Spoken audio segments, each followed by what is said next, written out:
3일 부산 지역 코로나19 신규 확진자는 24명입니다.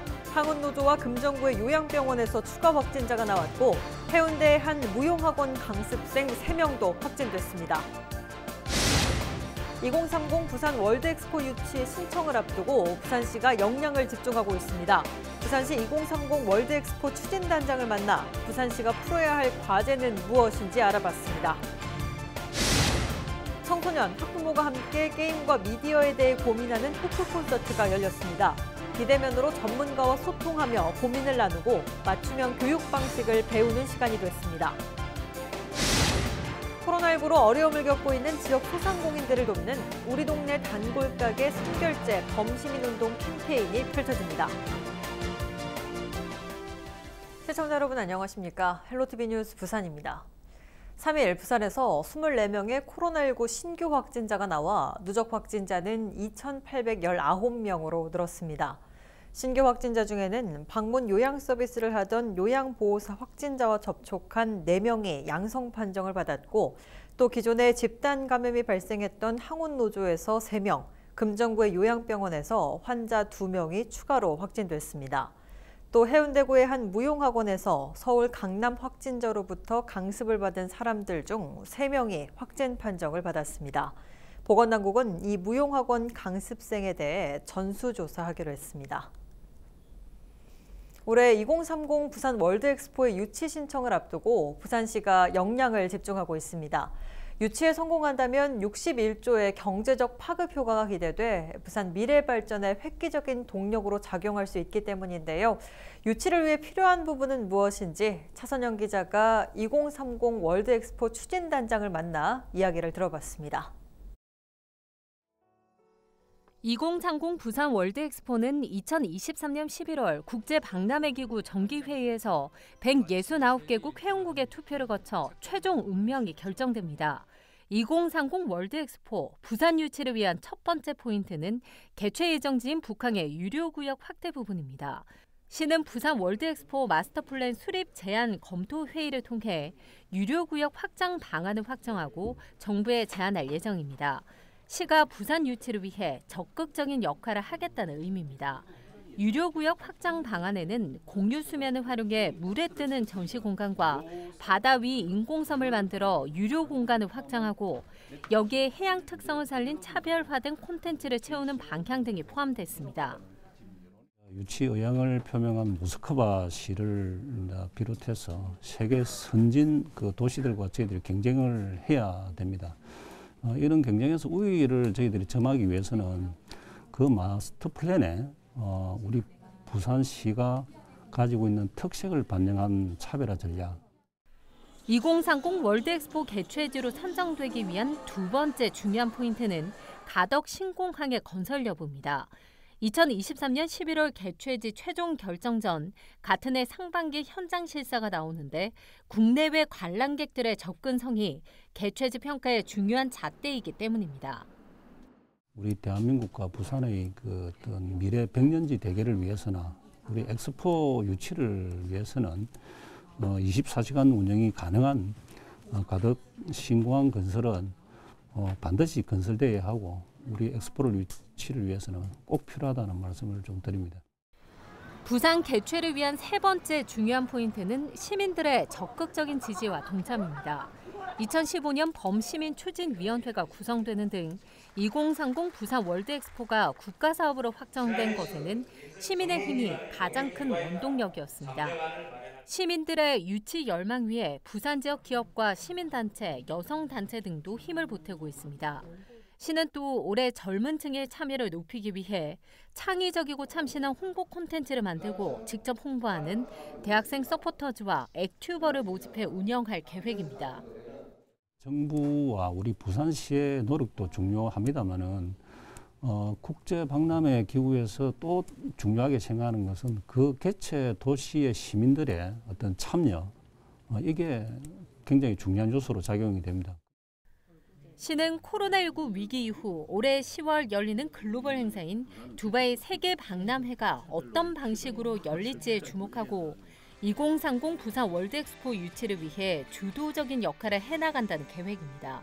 헬로티비 뉴스 차선영입니다.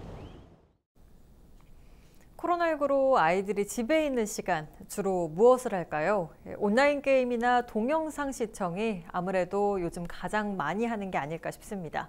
학부모들 입장에서는 이래도 되나 걱정도 되실 텐데요. 부산 e스포츠 센터에서 이 같은 고민을 주제로 청소년, 학부모와 함께하는 토크쇼가 열렸습니다. 어떤 이야기가 나왔는지, 또 이런 관련 산업들은 어떻게 긍정적으로 발전시켜야 하는지 안수민 기자와 장보영 기자가 이어서 보도합니다. 컴퓨터에 집착하고 그냥 게임하고 유튜브를 통해서만 알려고 하는 거예요. 그래서 이런 게임 집착에 대한 관심, 이거를 좀 다른 쪽으로 연계해서 할 수 있는 방법은 없는지. 실내에서 재미있게 시간을 보낼 수 있는 방법을 먼저 찾고 거기서 아이가 적성에 맞게 유도할 수 있는 분야가 어디가 있을까를 단계적으로 가시기를 추천드립니다. 학부모가 게임에 빠진 아이에 대해 고충을 털어놓자 전문가가 조언을 해줍니다. 코로나19로 청소년들의 생활 깊숙이 파고든 게임. 이 게임의 악영향과 순기능을 살펴보고 제대로 즐기는 방법을 배우기 위한 비대면 갬성 토크쇼가 개최됐습니다. 게임 산업은 우리 국가적으로도 보아도 굉장히 중요한 산업입니다. 또한 어린이들에게도 매우 중요한 놀이문화입니다. 게임에 대한 이해도를 넓혀야 되고, 그런 측면에서는 우리 위원회가 게임 산업의 그러한 좋은 생태계를 만들어가기 위해서 게임에 대한 아이들의 관심이 커지고 이용 시간이 늘어난 만큼 게임 과몰입이나 폭력성 등이 문제로 대두되고 부모와 자녀 간 갈등의 요소가 되고 있습니다. 학부모들은 가정에서의 자녀 교육 방법에 대한 고민이 깊을 수밖에 없는데, 이번 토크쇼에서는 부산의 학부모와 학생들이 비대면으로 전문가와 소통하며 고민을 나누고 맞춤형 교육 방식을 배울 수 있었다는 점에서 의미를 더했습니다. 특히 온라인으로 생중계된 방송의 조회수가 단시간에 1만 회를 넘어서는 등 높은 관심도를 실감할 수 있었습니다. 우리 학생들이 게임을 하더라도 좀 이렇게 자기 조정을 하면서 건강한 게임 문화를 즐기고, 또 유튜브도 너무 오래 보지 않고 일정한 시간을 정해서 자기 통제를 할 수 있는 이런 역량을 길렀으면 좋겠다는 생각에서, 요즘은 게임을 단순히 소비하는 것에 더해 게임을 활용해 미디어 콘텐츠를 만드는 등 융복합 활동도 활발히 이루어지고 있습니다. 또 프로게이머나 게임 방송인, 더 나아가 게임 제작자까지 게임 관련 직종이 각광을 받고 있습니다. 부산의 게임 산업 관련 기관들은 이번 토크쇼를 시작으로 게임 관련 문화와 산업이 제대로 뿌리내리고 인식될 수 있도록 다양한 활동을 추진할 계획입니다. 이러한 공론의 장을 만들어가지고 하는 게 저희 센터의 원래 기능입니다. 그래서 저희 부산 시청자 미디어 센터에서도 이런 문제에 대해서 지속적인 관심을 가지고 앞으로 공론장이 만들어가지고 더욱더 이런 논의들을 확대시켜 나가는. e스포츠는 사실 아시안게임 정식 종목으로 이제 채택이 됐거든요. 다양한 레벨에서의 어떤 e스포츠와 관련된 활동들이 앞으로도 일어날 것으로 생각을 하고 있어서 진로 체험 교육을 할 수도 있고, 또 학교 대항의 어떤 e스포츠 대회를 할 수도 있고, 이런 다양한 거점으로 활용될 수 있을 것으로 저희는 기대하고 또 준비를 하고 있습니다. 단순한 오락을 넘어 청소년부터 어른들까지 누구나 즐기는 하나의 여가 문화가 된 게임. 게임도시 부산이 건전하고 올바른 여가 문화를 선도하고 있습니다. 이어서 장보영 기자가 전해드립니다. 코로나19는 게임 문화뿐 아니라 게임 산업에도 큰 영향을 미치고 있습니다. 특히 게임 산업 중심 도시로 발돋움하고 있는 부산시는 다양한 지원책을 이어가고 있는데요. 게임 업체 관계자들은 어떤 생각을 갖고 있을까요? 지난 2018년 게임 스타트업을 차린 김경원 씨. 글로벌 게임 센터에 입주한 김 대표는 3명의 직원과 함께 귀여운 캐릭터와 레트로 감성을 담은 모바일 게임 시리즈를 개발하고 있습니다. 모두가 어려웠던 코로나19는 오히려 기회가 됐고 매출은 매년 50% 이상 성장했습니다. 하지만 앞으로가 문제입니다. 코로나19 장기화로 소비가 위축되고 있는 데다 창업한 지 4년째에 들어선 만큼 자립에 대한 걱정이 갈수록 커지고 있습니다. 보통 이제 지원 사업이 대부분 초반에 기업을 많이 지원해 주거든요. 3년 차 정도까지. 이후에 지원도 좀 많이 된다면 더 많은 회사들이 좀 더 장기적으로 성장할 수 있지 않을까 생각이 듭니다. 아직은 그렇게까지 많은 회사가 결과를 내고 커지지 않고 있기 때문에 부산연구원이 지난해 10월 부산의 게임업체 130개를 대상으로 실시한 설문조사 결과 게임업체 10곳 중 4곳은 투자와 자금 확보가 어렵다고 답했습니다. 전문 인력이 부족하다는 의견도 뒤를 이었습니다. 국제게임전시회인 지스타가 자신의 게임업체에 미치는 영향에 대해 물었더니 5점 만점에 평균 3.33점으로 나타났습니다. 지스타는 지역 경제 파급 효과가 1,200억 원, 고용 유발 효과도 2,000명에 이른다는 분석이 나왔지만 부산의 게임업체에는 미치는 영향이 미미한 겁니다. 부산시 소재 게임업체 중 70% 이상이 3년 이상 운영되고 있지만 10곳 중 6곳은 매출이 1억 원 이하에 그치고 있습니다. 지속적으로 이제 그 산업이 더 육성하고 발전하기 위해서 또 강소기업으로 거듭나기 위해서는 부산시에서 더 적극적인 전략적인 지원을 필요로 하고요. 콘텐츠 육성 종합센터라든지 이러한 또 기구를 유치를 해서 부산의 어떤 게임 산업을 한 단계 더 도약할 수 있도록. 지스타 유치를 위해 영구 개최 카드를 던지며 게임 도시 만들기에 집중하고 있는 부산시. 지역 게임 업체의 발굴과 내실을 다지기 위한 지원책이 시급한 때입니다.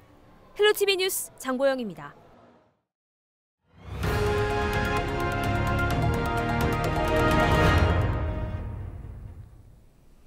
(3일은) 절기상 봄이 온다는 입춘입니다.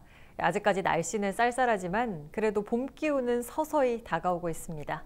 봄이 오는 길목을 김한식 기자가 스마트폰 출동에 담아봤습니다. 앙상한 가지에 내려앉은 새하얗고 작은 꽃잎. 봄의 전령사 매화입니다.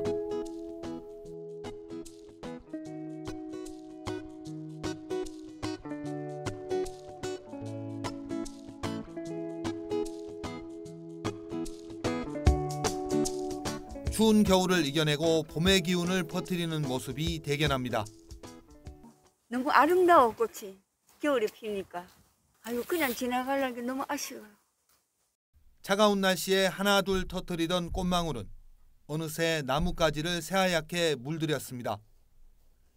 활짝 핀 자태를 뽐내고 수줍은 듯 움츠린 꽃망울들이 어울려 꽃의 세상을 만듭니다. 부끄러운 듯 분홍빛으로 물든 홍매화도 피었습니다. 봄으로 가는 길목을 만난 시민들은 너무나 반갑습니다. 너무 반갑고 좋았어요. 오랜만에 처음으로 보니까. 올해 날씨도 춥고 힘들었는데 오랜만에 꽃을 보니까 정말 반갑고 좋습니다. 좋아요. 이제 봄이 왔구나. 새해가 시작되는구나. 꽃을 보면은 이제 모든 게 다 없어지고 꽃처럼 또 새로운 온 한 해가 되지 않을까 좀 기대해 봅니다. 지난해 시작된 코로나는 해를 넘어서까지 이어지고 있습니다. 혹한의 날씨를 이겨낸 꽃처럼 올해는 코로나를 극복했으면 하는 바람입니다. 코로나 때문에 너무 힘들어서 작년에 그래서 좀 빨리 지나가고 꽃처럼 이렇게 활짝 웃는 세상이 왔으면 좋겠어요. 활짝 핀 매화가 봄이 멀지 않았음을 알려옵니다. 더불어 활짝 핀 꽃처럼 올해는 코로나 이전의 봄이 되길 바랍니다. 헬로티비 뉴스 김한식입니다. 코로나19로 어려움을 겪고 있는 지역 소상공인들을 돕는 우리 동네 단골가게 선결제 범시민운동 캠페인이 펼쳐집니다. 이 캠페인은 내가 다니는 직장과 내가 사는 동네의 단골가게를 홍보하고 선결제를 통해 어려움을 나누며 재방문을 약속하는 캠페인입니다. 부산시와 시의회, 자치구구는 올해 업무 추진비의 30%인 37억 원을 2월 중에 선결제하고 민간의 자율적인 참여와 확산을 유도할 계획입니다.